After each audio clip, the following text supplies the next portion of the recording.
Morning guys, this is Brent with Lykins Motorsports. These are the pistons and rods and a few other goodies for our 4.6 liter single overhead cam dyno mule.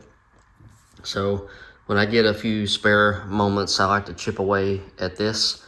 And I'm actually anticipating on, or not anticipating, planning on, don't even know why I said anticipating. I'm actually planning on trying to find maybe another block so that I can be maybe assembling an engine next to our dyno mule here. That way I could use this one for cam swaps and such, and a little bit more on that here in a second.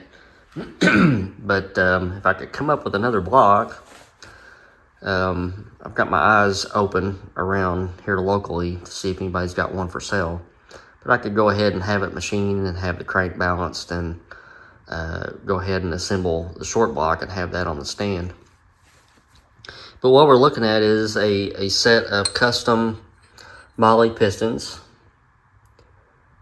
Molle makes excellent parts, very light, narrowed pin bosses, small skirts, 0cc flat top. Wrist pin is very short, so just not much to it. Fully custom pistons, fully custom aluminum connecting rods. Very light. These are 145 in length, center to center. Use a standard modular forward wrist pin diameter, which is 866.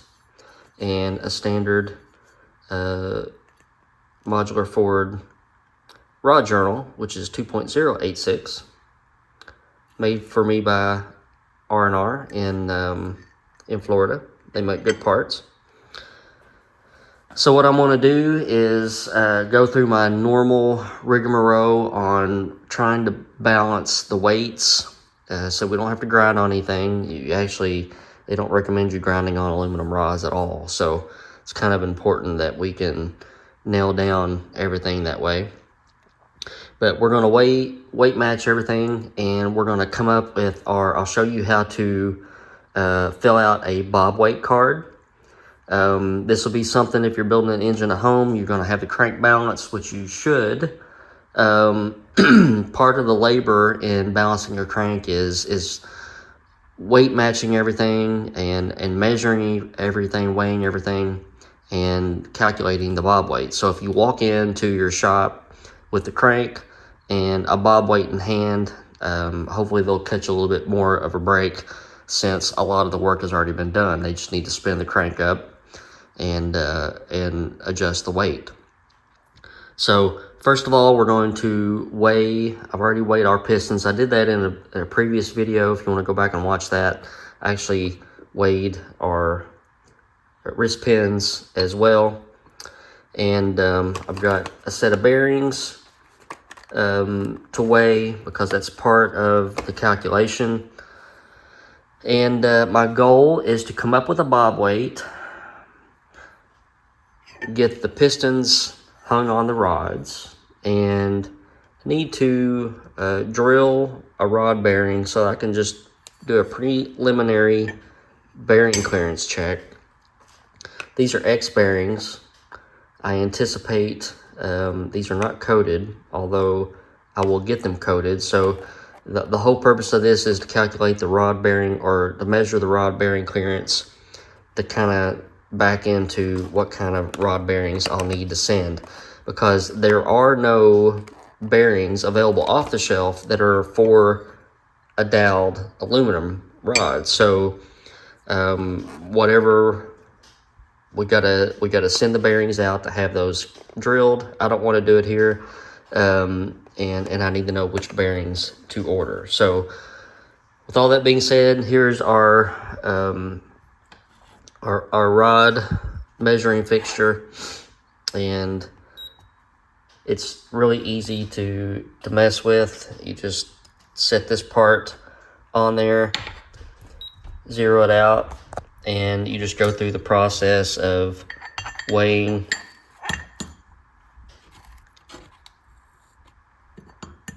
the big ends all together, and then we'll go back and turn around and weigh the little ends all together.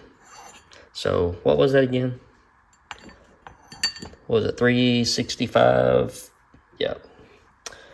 Okay, so we weigh all these big ends, we'll flip it around and do the little ends. All right, and here's the results of that. So they're all tucked in there pretty close to each other. And what you do when you switch from weighing the big end to the pin end, you just switch your bushing over to the other side and reset your scale. And then you can just flip the rod around and measure the other side now. So I'll go through and do all 8 of these. All right, so we got everything recorded down. Our big end of our rods, in totality, they all vary just by, I don't know, we got the heaviest one is 8, and the lightest one is a 1, so 7/10 of a gram. There's the average of all of them. What I can do, so the piston pin, the locks and the rings are pretty much nil. They're so light and they don't vary at all. So what I'm looking at is a piston pin and the pin end of the rod. So if I look at the average, if I add all those up, I get 502.3. So if I can mix and match a piston, a pin, and little end of the rod, and get to that number plus or minus a few tenths of a gram, then I will pair that piston and rod together. So what I'm doing is I've got an average of all this, and I'm going to try to keep each reciprocating end within that average and the rotating end within that average. So when you fill out your Bobweight card, you'll notice that there's a rotating weight and a reciprocating weight. The rotating weight is this, and the reciprocating weight is the little end of the rod, the wrist pin, the piston, bearings, or I'm sorry, not the bearings, the rings. So we can mix and match and see if we can get it all together. All right, so this is where I ended up. I've got all 8 paired up, piston and rod, and this is just how far we are off from our average until we get to this dude right here. So this is the best I could do. We're about 1.5 grams off, but I am not worried about 1.5 grams. Even if I were overly concerned about it, these pistons have been lightened to the point where I would not feel comfortable trying to lighten them anymore. So we're going for high horsepower, high RPM. We need strength, we need rigidity. And it takes a whole lot of aluminum to add up to 1 gram. And the same deal with the rod. Aluminum connecting rods are larger for a reason.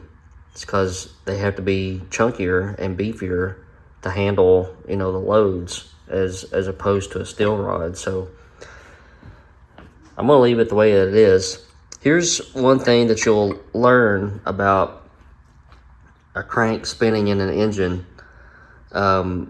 There's always oil on these components, and a lot of things that you read about calculating bob weights and that sort of thing, you'll see all kinds of numbers floating around that are different for how much weight you have to add for oil. So I've seen anything from 5 grams for oil to 15 grams for oil.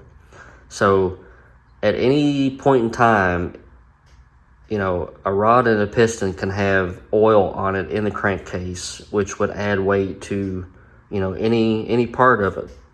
So I'm gonna leave it the way that it is. I'm totally happy with this, and I want to get to the next step. We do need to weigh our bearings because I've not done that yet. These are Clevite H bearings. They are narrowed. Our crank has a pretty thick fillet on the cheek, and our rods have a pretty good radius there as well. And so you have to use a narrowed bearing. It is taking me a whole lot longer to get these out than what I would ever have anticipated. So 52.1 grams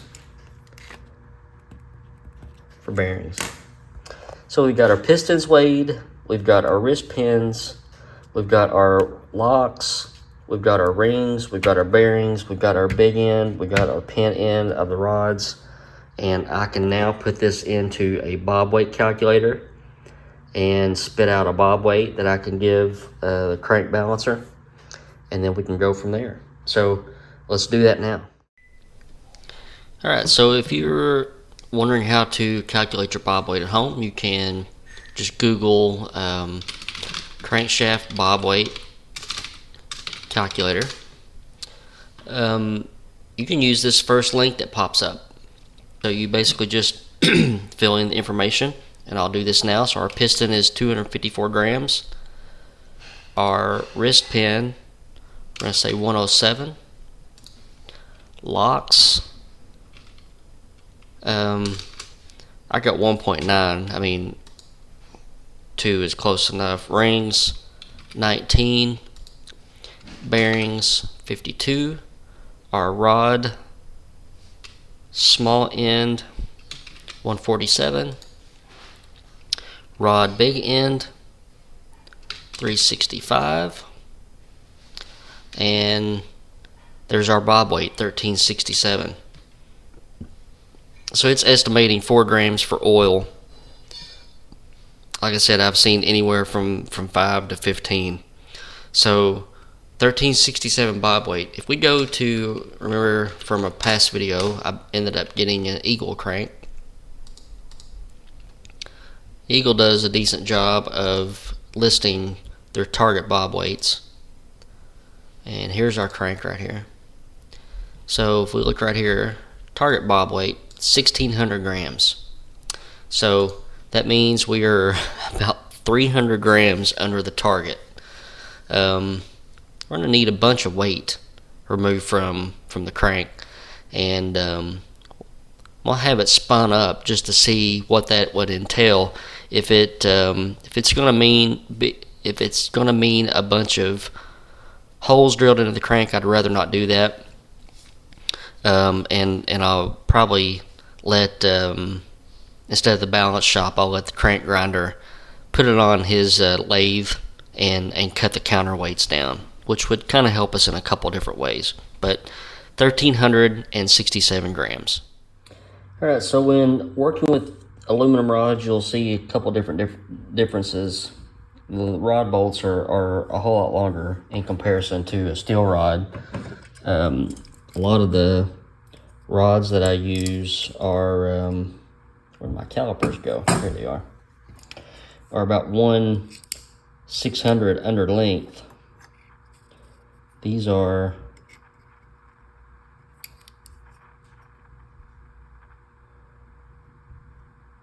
about 1/800, a little heavy. Also, they're not doweled, so they're serrated. So the rod caps just sit on top of the rod. And if you're using a rod vise or whatever, when you pull the bolts out, you just have to be very careful that the caps don't fall off. So the other thing is there's a dowel in the rod cap, and this dowel keeps the rod bearing pair from spinning. Aluminum rods, when they get heat in them, just like anything aluminum, they expand, means the hole gets bigger and your bearing crush can go away a little bit. So you have to use a doweled rod bearing to keep the bearings from spinning. They don't make doweled rod bearings for modular Ford, so I had to make my own. And I'll just use this. This is an X bearing, and I'll just use this to check the clearance on one real quick, and then we can see exactly which bearings that we're going to have to order. All right, so we got our bearings in there, and it wants us to torque these to 65 pound-feet, and with 50 weight oil in everything under the head of the bolt and in the threads of the rod and of the bolt. And I got our bearing clearance checked, and I'm at a little over 3 thousandths, so it's quite a bit larger than where I'd want to be. Probably about 2.5 thousandths, or maybe a hair under that is where I was targeting. So what I'll do, this is an X pair, so I will need to mix and match an X pair and a standard pair. The standard, the X on one side and the standard on the other side will drop us about, a half a thou or so. You know what? I just remembered these aren't even coated. So that makes me rethink that. I'm glad I just remembered that. So coating takes up about a half a thou. So I could potentially put a set of coated bearings in here, and it would put us right at about 2.5 thousandths. So what I'll do from here on out, R&R said that they would drill these for me. They've got a special fixture for modular Ford rods. I would just need to send them a cap and a set of bearings. So what I could do is send them the cap, the set of bearings that will drill them, and then I'll send them to Calico to have them coated. All right, so when we assemble the piston on the rod, we want on a Ford and a Pontiac, you want the big fat radius right there to go to your right. On belly button engines, the big radius goes to the left. So we're using a tanged wire lock. And if you notice, let me see if I can point it out here. One side is straight in. The other side of this little hole here is angled. The angled side is the side of the tang. All right, so all of our pistons are hung on the rods, and we're ready to cover these up, box them up until we're ready for final assembly sometime down the road. I like to sneak up on things when I have the time, and I had a few minutes today. So we'll get our bearings and our rod cap sent to R&R, and then that way they can be drilling our bearings for the dowels, and we'll be off to the races. And I've got something else I want to show you.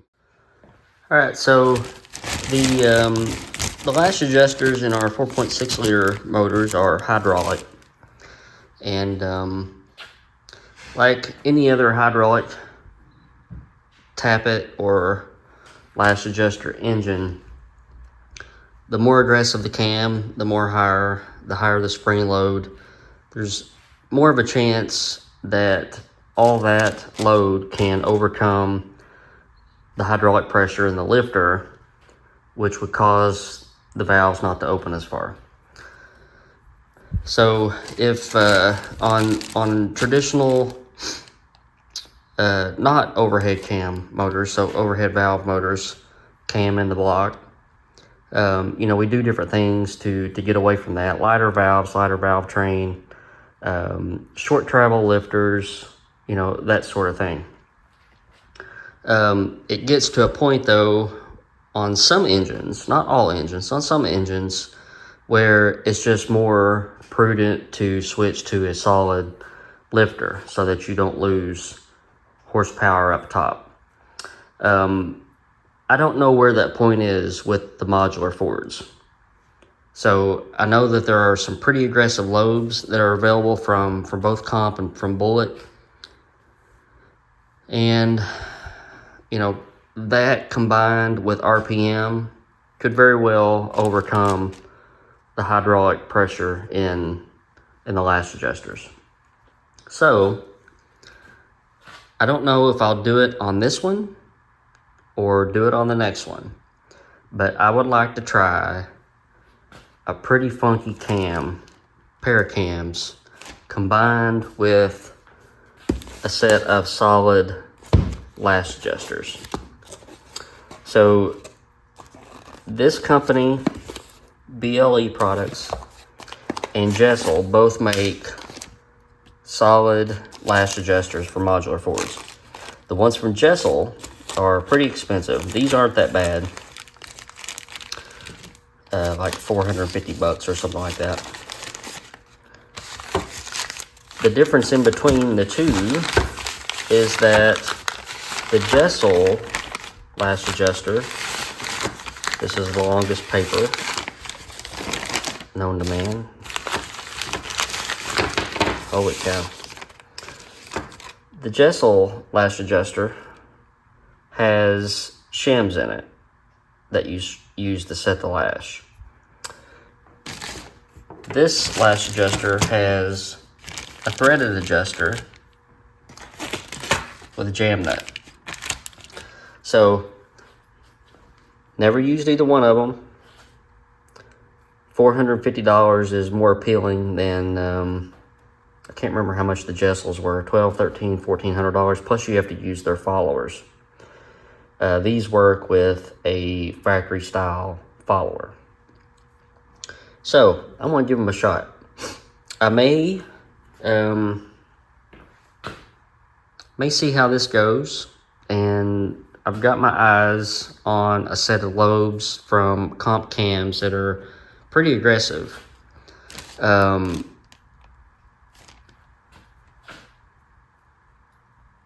don't know what that would do in terms of how the engine performs, but maybe we'll find out. Let me know what you think in the comments, if this would be a worthwhile venture or not. Like I said, if we don't do it with this engine, we'll try it with the next iteration with the aluminum rods and the trick flow heads and that sort of thing. So I think it's pretty cool. It would eliminate any variation from the piston in a hydraulic lash adjuster. Everything's solid. You set the lash at the valve, and off you go. So let me know what you think. All right, guys, a lot in this video. Thank you for hanging with me to the end.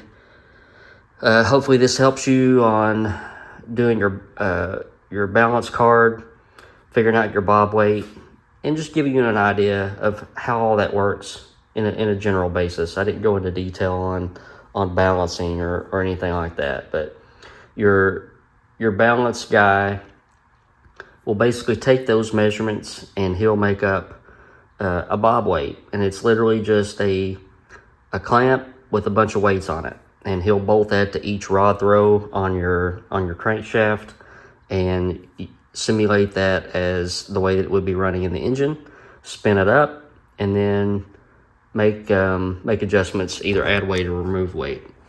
So it's also good for you guys to calculate that and maybe just double check your guy. I had one balancer who did a 428 crank for me probably almost 10 years ago, 20 years ago. My goodness, almost 20 years ago.